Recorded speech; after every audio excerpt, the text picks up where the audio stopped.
So with the Euros in real life reaching the knockout stages, it's time to ramp up the challenges a bit. This week, I'm going to take on one of the early surprise exits, the Netherlands, and I'm going to see if I can match or better their performance from the real life Euro 2020. The only thing is, my challenge this week, it's see if I can do it with a squad of previously uncapped players. Wish me luck. But yes, before we get started, welcome back to the channel, everybody. Dodgy Gamer here, bringing you another international challenge with Euro 2020. It's going to be a tough one. The Netherlands, big team, big nation, of course, but uncapped players. Well, at least we're probably not going to do any worse than we did with Scotland last week.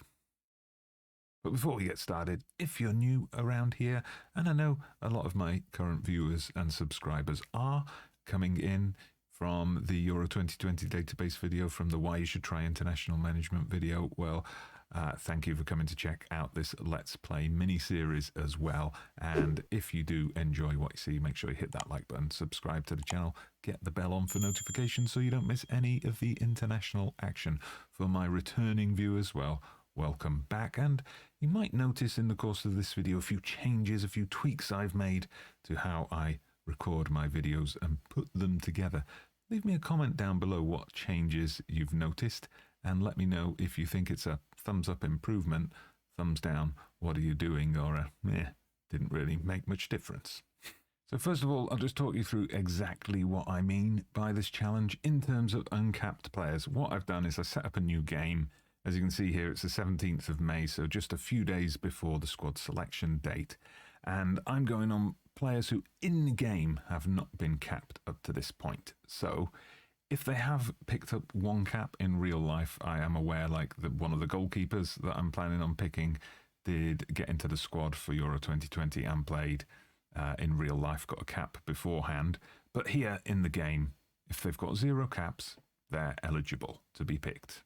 So what I've done to help me out is just apply a filter over here in the scouting tab for international management. Come to players, obviously searching for Dutch players, and I've set it here, international caps is at most 0. So it's going to be quite interesting to try and put a team together. So I'm going to work my way through these players. Obviously, now, we've discussed this on the channel before. If you go back and check out my content creator tips, when I got some collaborators, some fellow FM content creators to share their wisdom on international management. Mr. Spaceman it was who said, don't just go by the value, look a bit deeper into, look at the stats, look at the scout reports, make a more informed judgment than just this player's got a high value, so I've got to pick him.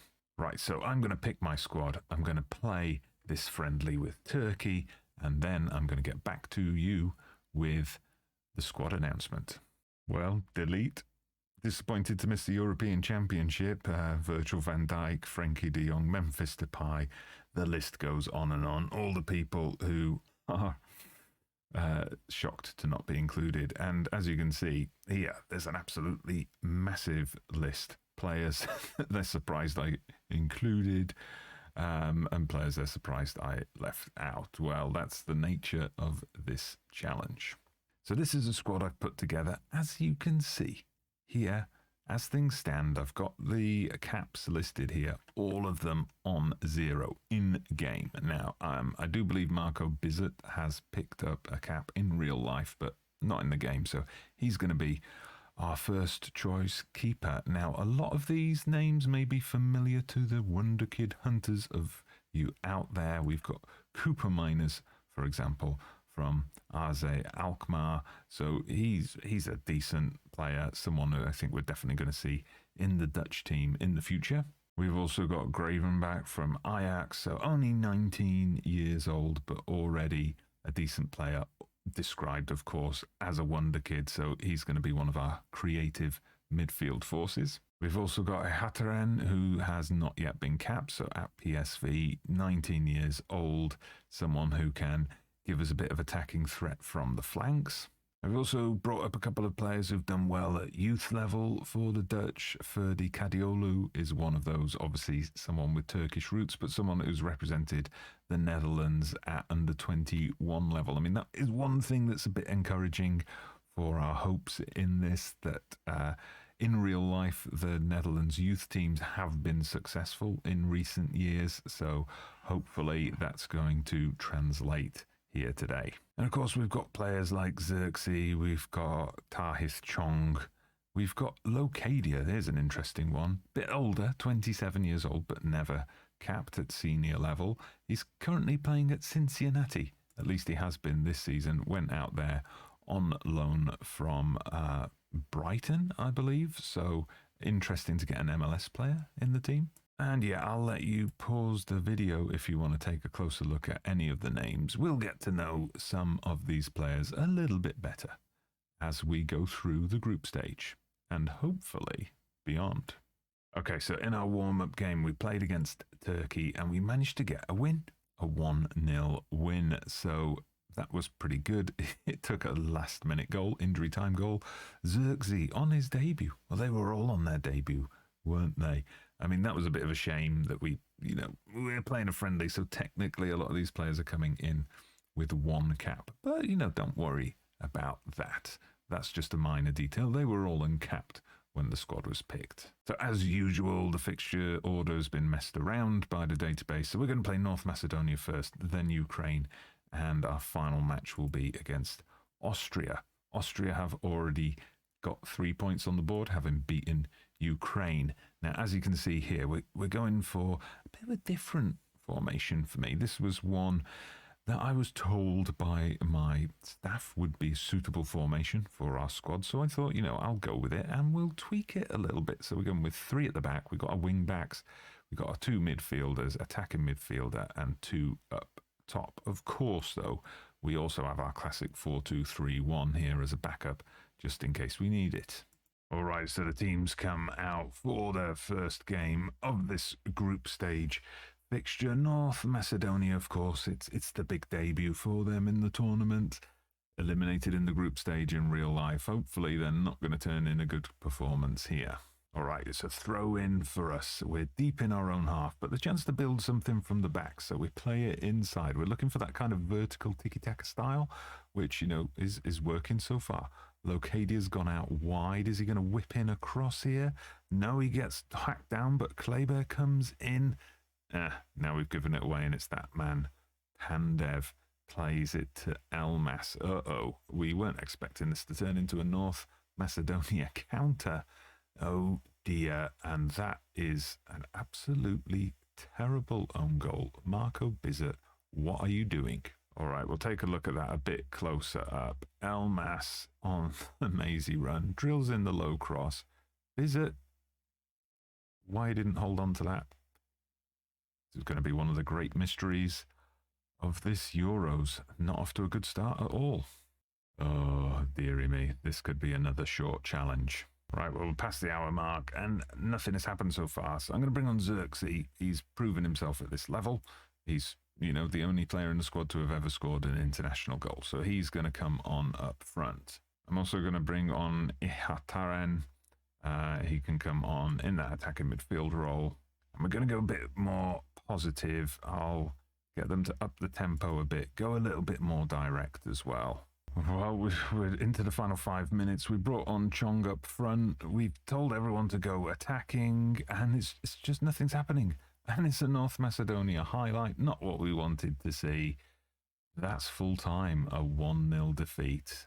All right then, time for what's become a must-win game against Ukraine. We've changed up formation. We've gone for a 4-2-3-1. I mean, we did in the end. We were statistically the better team against North Macedonia. We just didn't really create any effective chances. One change I am going to make, though, here. Lammers, who was rubbish in the last game, we'll take him off, of course. So Xerxes will be the man starting up top. So we're going for balance. We don't want to overcommit ourselves. We'll feel the game out a bit, see how it goes, and then maybe make some changes to be a bit more aggressive.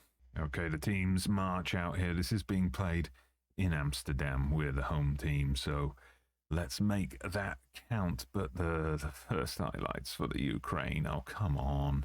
Let's turn this into a quick Dutch counter, please. But, ooh, the shot goes wildly wide. So thank you for that. Okay, we're struggling to produce again. We're at the half-hour mark, and it's, Ukraine who are getting the highlights. We've only had 2 shots, none on target. We're just lacking that creative spark at the moment, but maybe something's coming here. Lang, it looks like he was hacked down. Is that going to be a red card for the Ukrainians? I think so. Zinchenko is off. Oh, that's a game changer. That puts us in a great position now to get a win on the board. But nothing by half-time. As you can see, we've been outplayed here by Ukraine. We're going to have to make some changes. Right, then let's bring on Kadiolu for Ihataren, who has been ineffective today, it has to be said. Also going to bring on a Braff for Lang. Lang just hasn't really done anything either. Let's bring in Chong on the right. So we're basically changing that attacking midfield line completely. So Chong can come in. He's motivated. With taking off someone who's apprehensive and nervous. Get out there and do it, boys. 15 minutes. Can we sneak a winner? Okay, here's a chance. Haps with the throw-in. It's been cleared, but only as far as Coop Miners. Coop Miners, I don't know what that was. And now I have grave concerns about a Ukrainian counterattack coming here. Indeed, they've got the ball in the middle. They're driving forward. It's Marlos. It's Bessedin. It's a goal. Crap. Also, we're going to bring on Lammers, so we'll stick him up top. We'll probably concede a second now, but, at least we've given it a try. Okay, here's a chance. There's only a couple of minutes left on the clock. Coop Miners with the run through the middle. He's got men outside. He goes for the shot. Of course, I told him to shoot on sight. And it wildly goes over, but the highlight continues from the goal kick here. Come on, boys, we can get back into this yet. Lunin wasting a lot of time there, but he kicks it straight to Chong. Chong runs forward, he's in the box, he crosses it to Lammers. Sam Lammers, the substitute. Inspired substitution from yours truly. What can we say? We're back in it. We've thrown ourselves a lifeline. Oh, look at that. Chong just picked a poor goal kick. It has to be said. Poor goal kick. Chong, incisive run. Knew what he was doing. Crossed it to Lammers. Lammers slammers it in. And that's your lot. It finishes 1-1. So we have the disappointment of a defeat against Macedonia. We kind of have a disappointment here that we weren't able to capitalise on the fact that they played most of the second half. Well, all of the second half, most of the game, with 10 men. Can we get a result against Austria? All right, so massive game coming up. We need a win to get through, basically. I think another draw, 2 points, is not going to be enough to get one of the best third-place finishes. North Macedonia beat Austria in the second match. So North Macedonia have already qualified. They're likely to top the group. We need to get a win, though, to be sure of going through. So we're sticking with the 4-2-3-1, but we're also sticking with the positive approach. We've gone a bit more direct than we were set up initially against Ukraine. Just we're lacking a bit of creativity, so we need to make sure that, we're able to get those goals. I'm sticking with Xerxes up front for now. Sam Lammers will keep him in reserve as a super sub. I'm going to make a little change here, actually. I'm going to start Chong, but I'm going to start him out on the left. Lang, I'm going to leave out. So we're going to bring in Cody Gakpo instead. Hopefully that combination is going to do well. I'm not sure about Ihataren. I mean, he wasn't good in that last game at all. But Kadiolu wasn't much better when he came on, so we'll stick with Ihataren for now. Oh, we're getting into a highlight straight from kickoff. Oh, hopefully this isn't going to be an early Austria goal. Hopefully this isn't going to be Scotland, Czech Republic all over again. Now that is a very interesting formation Austria have come here with. Looks like a back three and then 4 players right in front of them. So 2 wing backs, 2 DMs. I guess they're looking to tighten up that defence. They want that point that will probably be enough to see them through in second place. Anyway, let's see what happens here. The Austria attack breaks down. Now we've got the chance for the counter. Hataren's dropped deep. He plays in Gakpo. Gakpo gets dispossessed, but it breaks to Xerxes. Xerxes turns his man and he goes for a shot for some reason, but it goes wide. Come on, I'm expecting more of the Dutch players now. Some of these guys have got 3 caps now. They're picking up their 4th cap today, a lot of them. So they should be, getting the swing of the international game now. Is it? Ihataren almost scores. Right, we've got a free kick in a dangerous position here. Chong is going to take it. He curls it over the wall and it's in.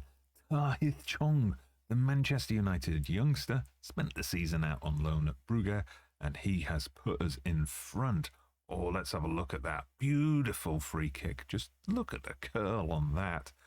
The Austrian keeper stood no chance. And that's enough for us to go into half-time with the lead. And we've been the better team. Finally, it's clicked. It's clicking with these young guys. Now they've got a bit of international experience. Big news in the other game. North Macedonia are winning. They're currently set to top the group with 3 wins out of 3. Okay, so no need to change anything. Just lots of positive words. Get out there for the second half. Make sure you hold on to this lead. We had a good chance there. Oh, luckily it breaks to Haps. Haps has run himself into the corner. No, he plays in Ihataren. Shooten, is he going to get his Shooten boots on? Oh, no, it just goes over. Right, 15 minutes left, time to make some substitutions. I'm going to take off Ihataren, not for poor performance today. He's been okay, but he is tired out. So we're going to bring on Kadiolu as we did in the previous game. Also going to bring on Lammers, scorer of an international goal. So let's also bring on Lang for Gakpo. So Lang just slots straight in on the right, like for like substitutions, because, you know, it's working well for us so far. So why change things at this stage? Although now's the point when we've got to watch out for Austria trying to pressurize their way back into the game. Maybe for them, 3 points, 3rd place, it will be enough, but probably they'd want to get a point out of this game to make sure, and it looks like they're going to get it. Oh no, Arnautovic scores with 10 minutes left. Not what we wanted to happen at this stage of the game at all. Oh no, it's an Austrian corner here with a couple of minutes left. We've gone more attacking. I've told the players to push forward, or maybe we get a chance to here. No. No, straight into a free kick for the Austrians, and it comes back off the post. Can we get a break now, though? No. What are they doing here? They're teasing us with these highlights, and we're going to run out of time. Oh, damn it. Another 1-1 draw. That was a game we should have won.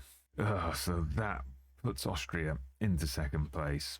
Is 2 points going to be enough for us to qualify as one of the 3rd place teams? And would you believe it? It is enough. So what has happened here? Well, we can see it all happened in those first 3 groups. In Group A, Turkey also, like us, finished on 2 points, but crucially, they lost their final game 5-1 to Italy, putting them on a -4 goal difference. In Group B, Russia and Finland lost to both Denmark and Belgium and then drew with each other, meaning Russia finished 3rd on a point. So, unbelievably, no wins, just 2 draws. It was enough to get us through to the 2nd round. And then the other groups, you see Germany, Poland, Croatia, all going through with more points than we got. 3 for Germany, 4 for Poland, 4 for Croatia, but a surprise appearance in the 2nd round. Well, let's see who we're going to play. So, Sweden at the Puskas Arena. That is going to be our next episode. Let's have a look at the draw in full. Oh, just like real life. Germany play England. What else have we got? Spain, France is a huge game. Croatia, North Macedonia. That's North Macedonia's reward for topping the group. And look at that. If we'd have taken 2nd place ahead of Austria, we would have been playing Belgium now. So we'll take on Sweden. I mean, I'm not saying that's going to be an easy game, but we'll certainly do our best. And that is going to be the next episode. But for now, thank you very much for watching. Please drop me a comment down below. Let me think. Do you think now, having survived somehow the group stage, we're going to go on a run? Let me know what you think. And as ever, thank you so much for watching. Please hit that like button. Smash that subscribe button, get the bell on for notifications. I'm Dodgy Gamer, and much to my own disbelief, I'll see you for another episode soon.